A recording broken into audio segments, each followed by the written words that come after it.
Эң эле биринчи эмне жасоо керек? Имаратта же үйдө, өзүбүз жашаган үйдө. Бул полду жылуулоо аркылуу нымдуулукту сактоо менен жасалган технология менен жылууланган үй пол аркылуу суукту өткөрбөйт. Ошол эле убакта нымдуулукту өткөрбөйт дагы полдогу жылуулукту сактап бере алат. Бул мындай материалдардын катарына пеноплекс, пенопласт, стяжканын астына, анын үстүнө ламинат койсок болот. Андан башка материалдарды да үстүнө коюуга болот, кафелди да койсо болот. Ошол самый эң негизги нерсе бул жылуулоо керек.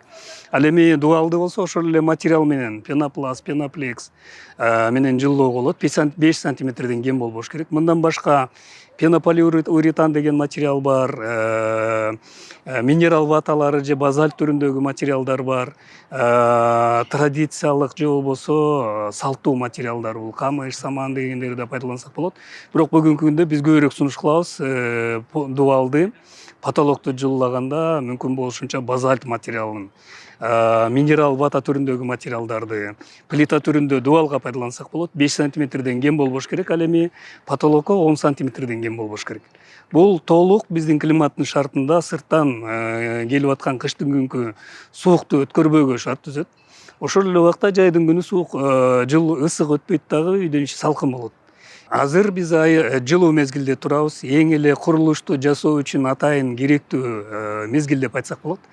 Бүгүнкү күндө көпчүлүк Кыргызстандын калкы кышка кам көрүп же болбосо үйүн ремонт жасап же жаңы үй куруп аткан учур имараттарды бизнес багытындагы, өнөр жай багытындагы куруп аткан мезгил.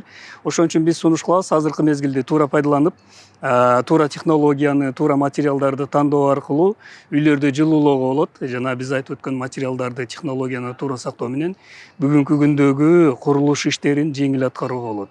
Ошол эле материалдарды туура пайдалануу, туура иштетүү менен үнөмдүү, бюджеттүү ремонтту жасаса болот.